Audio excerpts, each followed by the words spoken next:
So, like when I thought over this, I thought, hey, we're the messages on your phone. So, fair enough. Maybe it's on mine or something else. Um, so when we think about like what's required to really like walk with people, there's there's a lot of stuff that we can think about here. Like we were just talking about what can be versus what is, and what are we going to accept in society. Um, there are certain things that we aren't trying to change, and there are certain things that we're trying to encourage other options or other things like that. And sorry, that was my phone. And really, there's this famous Alan Watts question of, does the wake drive the boat? Does our past have to drive us? And do we have to become like our fathers or mothers? Can we change, from that? And there's a lot of people in the world that have really great ideas. They just don't know how to communicate it. And I was sort of one of those people for a very long time. Let me turn that off.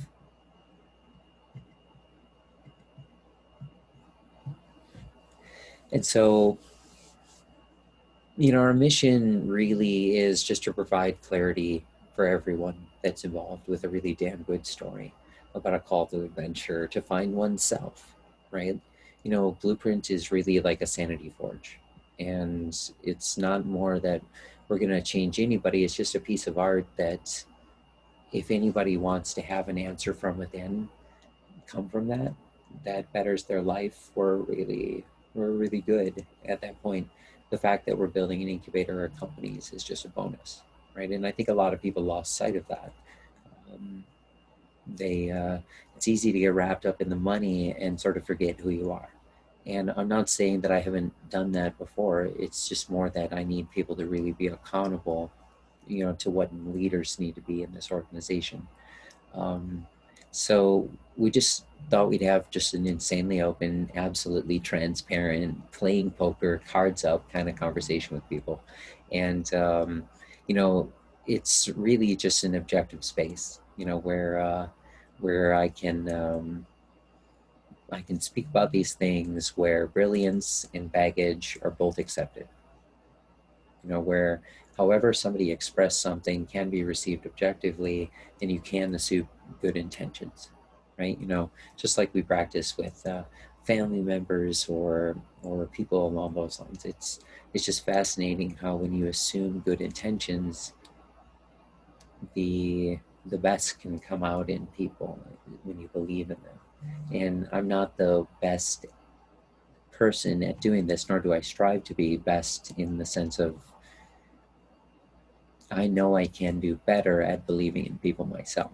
Even though I struggle with that, I believe in believing in people.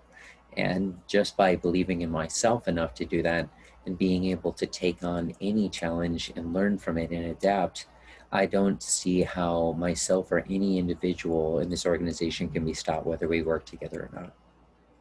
And so we just can't really be stopped. This is something that is just amazing for anyone, and they can take from it whatever they want. Um, so I just said, time is tonight is prime time, on your local viewing, on your local Zoom. And we're just going to go over the story is going to be told, right? And we're going to play poker cards face up. And, we always have and always will. Assume the best intentions is the theme. And from this, honestly, if you approach things like this, and I've heard a lot of people say, I've been screwed a lot in life, and they bring these things up, and they're dancing with their trust, and I respect that. Everybody has to take those things into account. Security is a real thing when you balance it with trust. Um, we found that organizations can actually really run on just trust, and those kinds of things. And there doesn't actually have to be that much security. And with the people that we've worked with, we've always honored that, and it's gone really well. So, we're forming up a lot of security and a lot of procedure and a lot of systems and those kinds of things to be able to suit that. And to be honest, I feel like we might have lost focus of that rapid prototyping kind of organization that is the direction that we're going. And this is a lot of brain damage, a lot of overhead, for starting a company that's really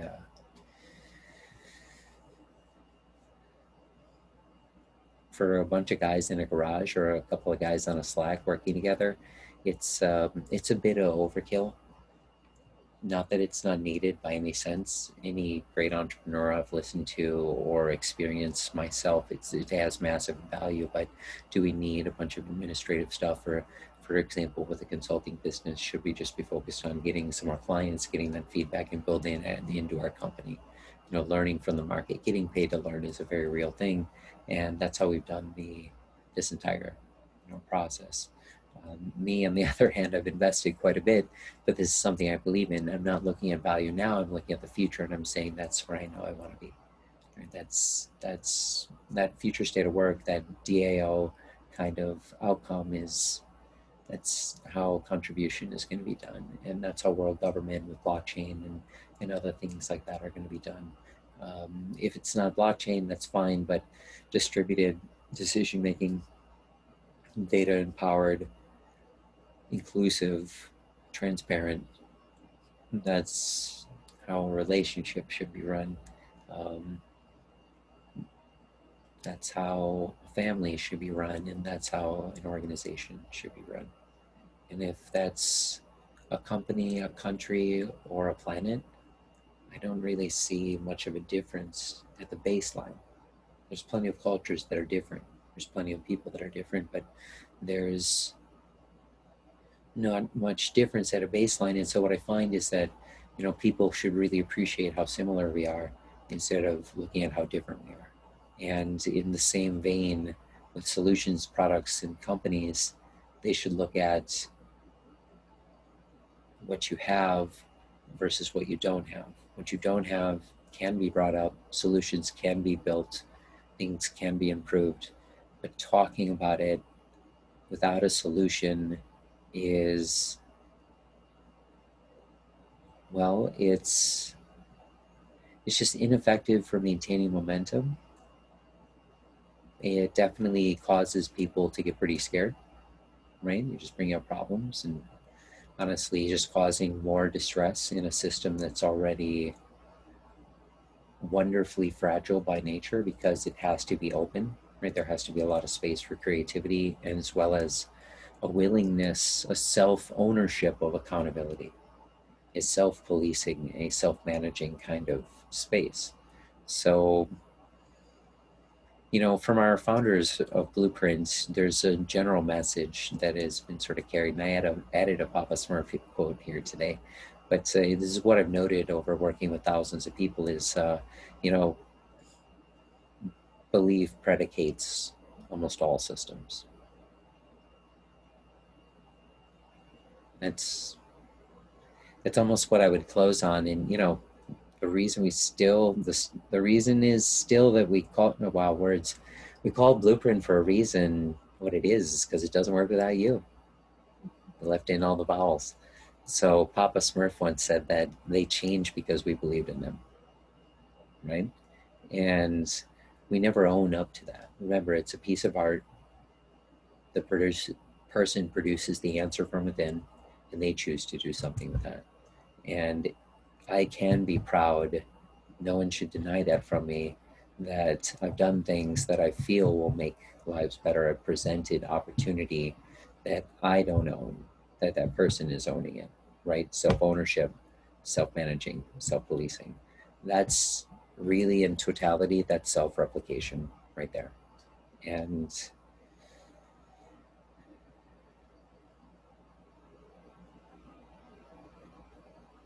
it just starts with sharing. How do you build something beautiful? You get people in a room, you get them to trust each other, and they share ideas. Inspiration's 1% though, and then 99% perspiration after that. Thomas Edison. As true or not as that is, most of the world believes ideas are worth about 1%. 100% of nothing or 1%, and that's actually very similar to the system we built. So it's just a fascinating